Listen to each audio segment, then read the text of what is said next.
Oh my goodness. Look how beautiful this Sempervivum crested is. Oh wow. I think, look, it's trying to reach out for the sun because this area is sort of nice and cool, but look at the cresting on that one and the cresting on that one. Isn't that beautiful? And the cresting on that one. Oh my goodness. But I can't touch them because they are about to go to sleep because they go dormant in summer. And look at this one, the crested head as well. So this, oh, that one is also going to be crested head. So anyway, so this one I can't touch until autumn. And that's the time to propagate them and separate them.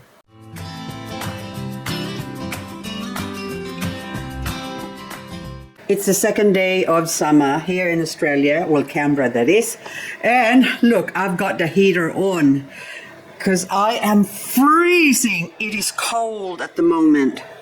Freezing, freezing cold.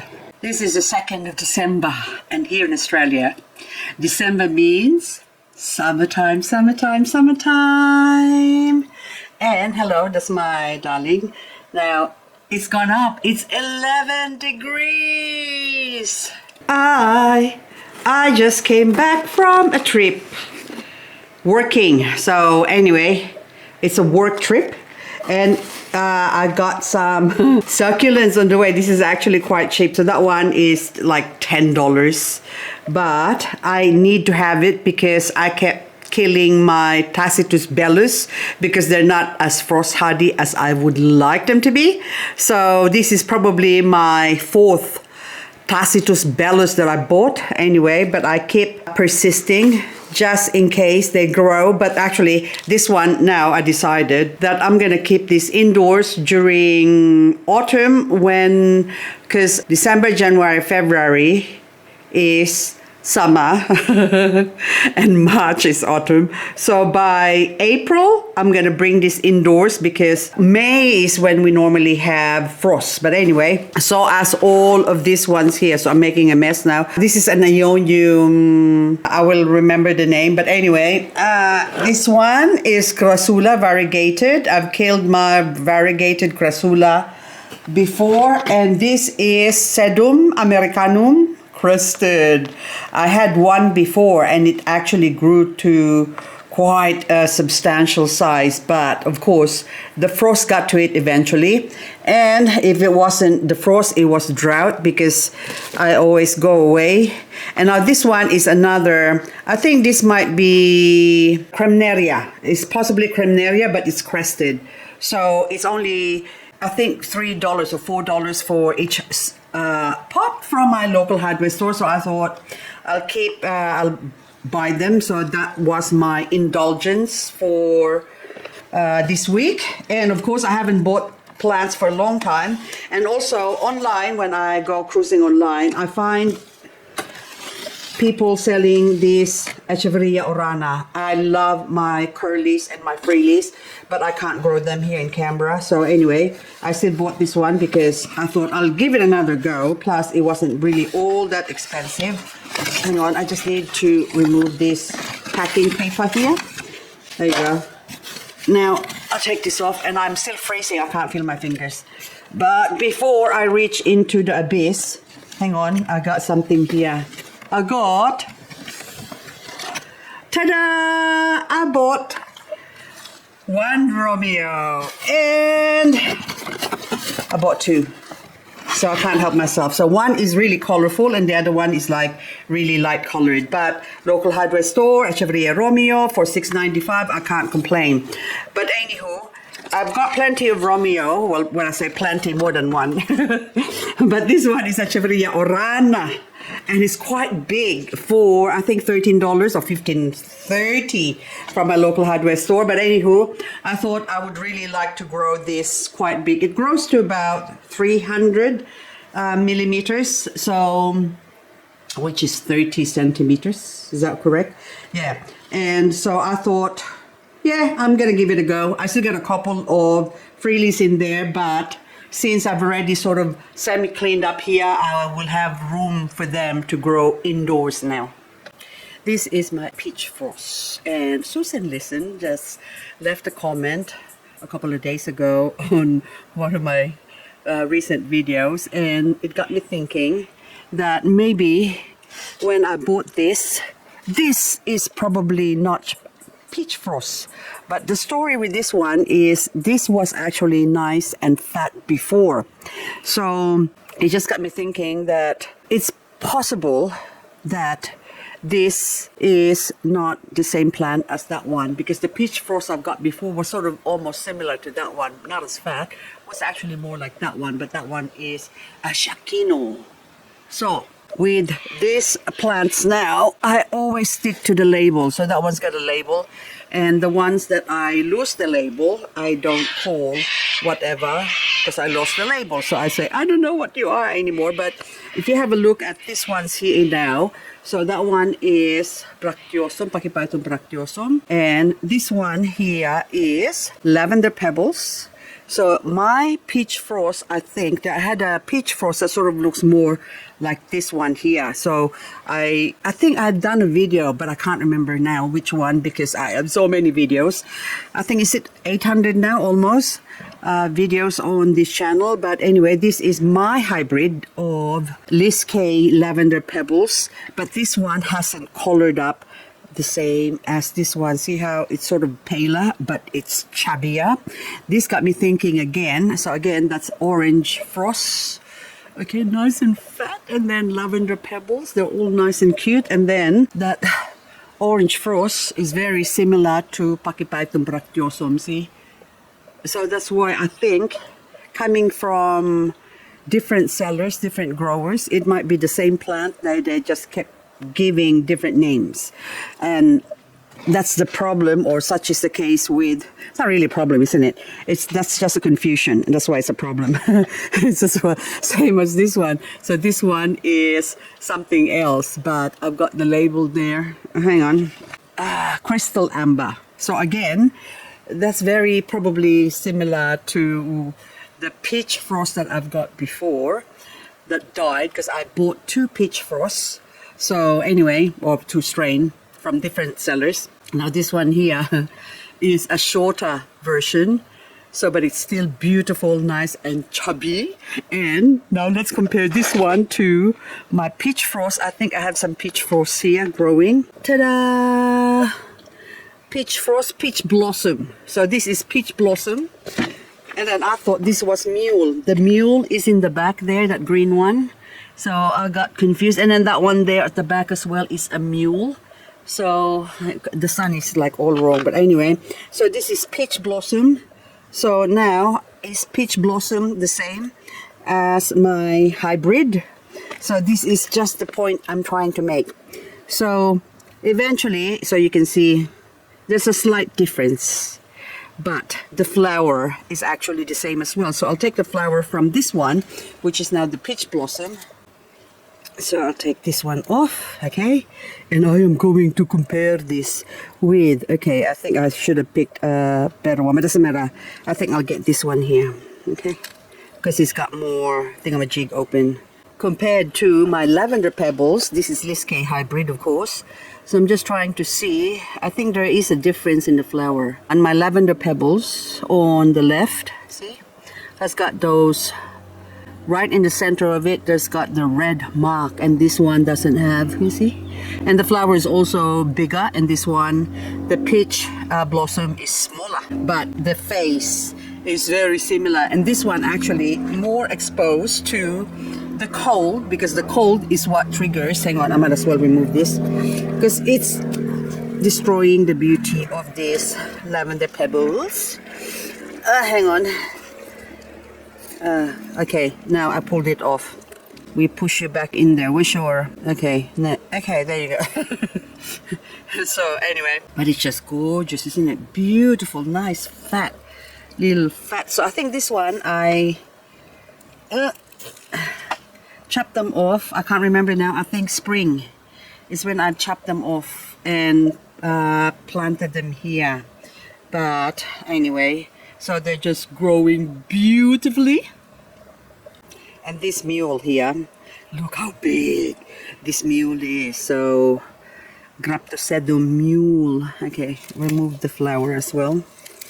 as much as I'd like to, hang on, of course, I like to throw the leaves in there before I remove. There you go. Look how beautiful and big that is. So that is very, very similar to my peach frost before. That size and sort of the look. So this is a Graptopetalum mule, so which is different from the peach frost. But all these plants is getting me all confused. And look at this Shakino. See, look at that, nice and fat. This Crispate Beauty, I bought this about a month ago. And I go away for a week.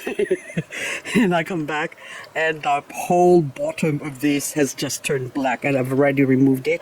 And the reason why is it was growing happily somewhere in here where it's got air circulation from the bottom of the pot. And then I decided to put it in here because I thought she'll be okay.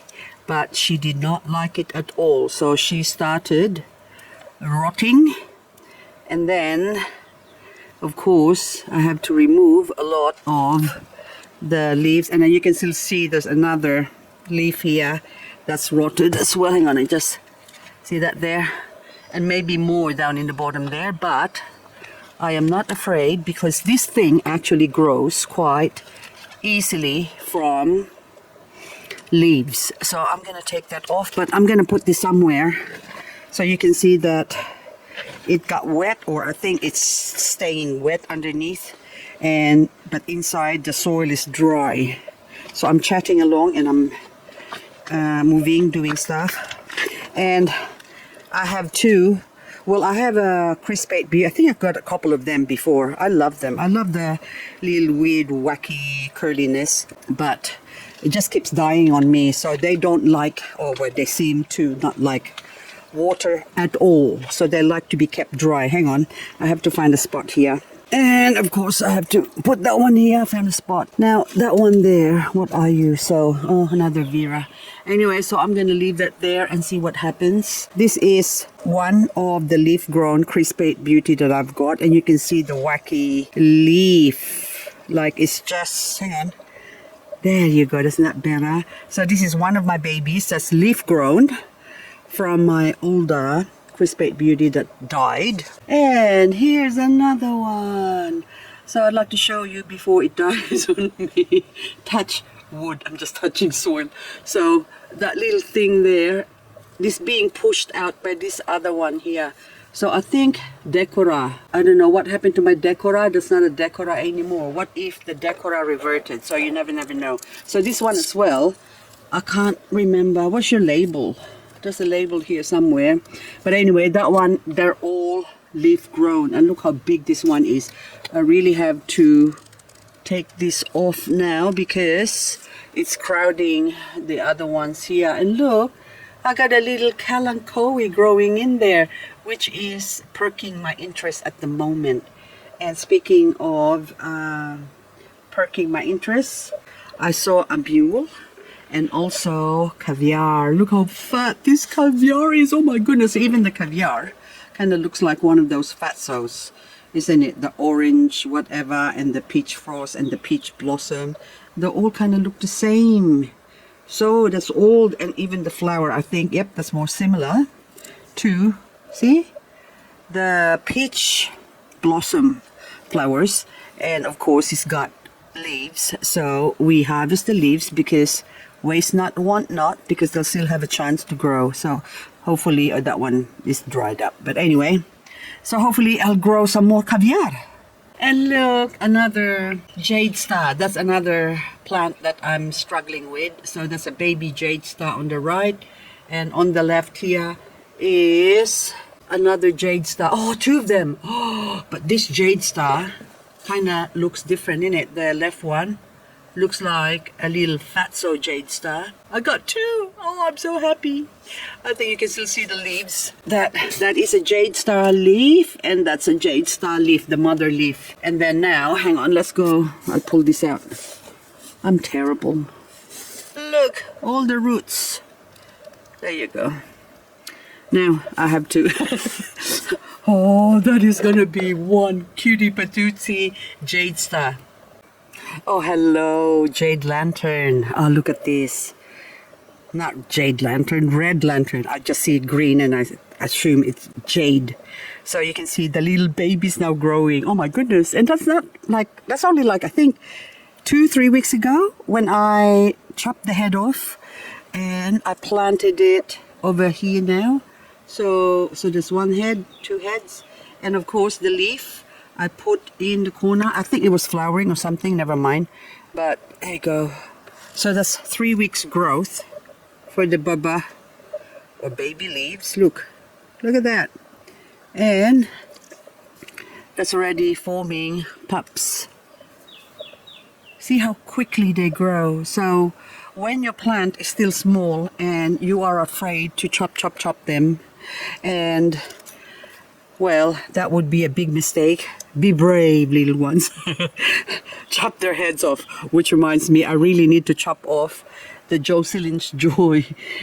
This one, Pachyphytum Jocelyn's Joy, because or else it's not gonna bring me any joy when this thing dies on me. So it had some fungus issue before and I sprayed it. I only sprayed it once and it has recovered now. It's all dried up and then no new fungus is showing. Hang on, I'll just block this with the sunlight. It's so you can see all those scars, but it doesn't matter. New growth have formed on top. So which means she's on her way to recovery. But I just want to see if there's any signs of any roots showing, because that's also another indication that I could chop them. But then, since there's no roots showing and they are head-butting, so those two, I don't know which one I'm going to cut now. I need to cut that one. Check out this Graptopetalum. This was actually my variegated plant that is now not variegated. So this was the original mother pot, and you can see that there is no more variegated plants in here, except of course if I turn it on the other side, it's gone albino. It's so gorgeous. And then now I'm afraid to cut it because that's it. Once you cut it, look, there's even another one in there that's so beautiful. Anywho, that's just beautiful, the flowers. Very, very artistic, isn't it? Beautiful. And then anyway, the ones that are variegated, that I chopped the head off, I planted in this pot. So I've got one variegated head and two variegated head.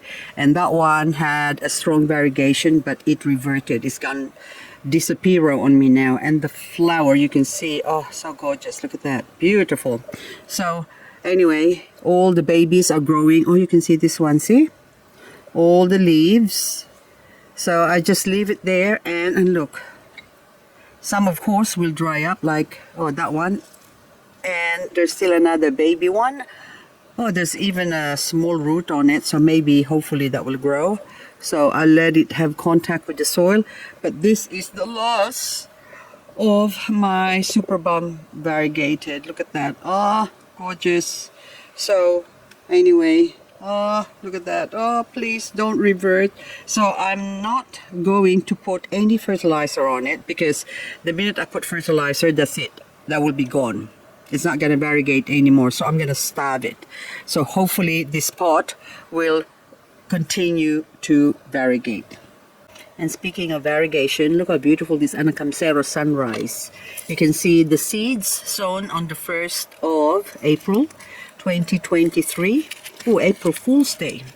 And now you are fooling me because that's variegated. This one is sort of half-half, doesn't know whether it's coming or going. And this one is not variegated anymore and is now also about to flower and bloom, and of course is about to open up. And in this pot I put a combination of, well, actually I planted them and the seeds were scattered here and they're all variegated before, and then the ones that I put in here, so I think I can't remember now whether I put them together or, yes, I think I did. So there was the variegated and non-variegated, just to show the difference. So the ones on the outside were variegated and the inside ones were non-variegated, and you can see that they grow much faster. So I might have to chop off some of this. I think Oh, there's some variegated ones in there as well, inside. So the intention was to grow them sort of mix.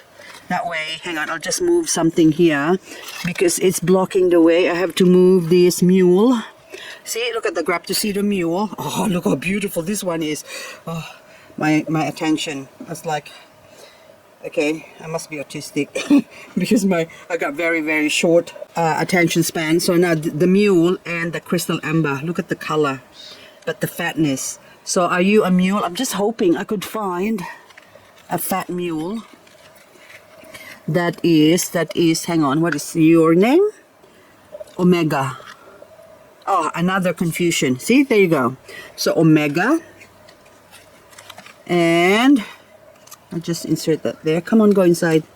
Don't lose your label. Okay, so see the similarity. So Omega.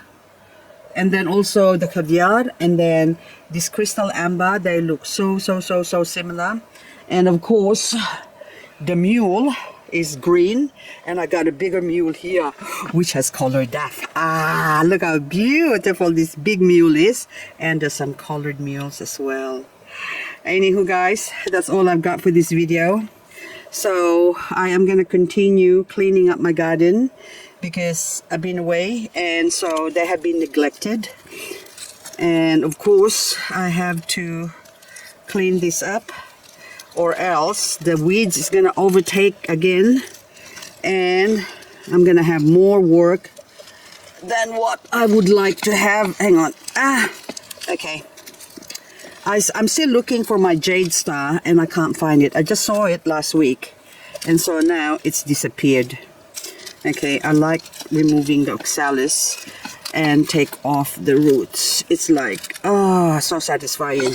Anywho, whatever your name is, you need a good cleanup, but it's all sort of hard to pull because we had rain last night, so it's not as crunchy as I'd like them to be. So right now I am freezing. I still can't feel my fingers, so I've decided I'm gonna sit here in the sun and clean my beautiful sea urchin. Look how gorgeous this is. So I just want to go and pull some of the leaves as I say goodbye to you. I hope you have a good day, my lovelies. And just think of me freezing out here in summer in Canberra, Australia. That is just ridiculous. It's summer and it's cold. So I think we had a low of 5. And so it's warming up, so it's probably now 12 degrees, maybe 15 where my back is on the sun, facing the sun. I can feel the warmth of the sun on my back. Anywho guys, thank you so much for watching again. And hopefully I see you in the next video. Oh, this is so satisfying. No crunchy, sorry, because they're still wet. But anywho, just gently pulling them away.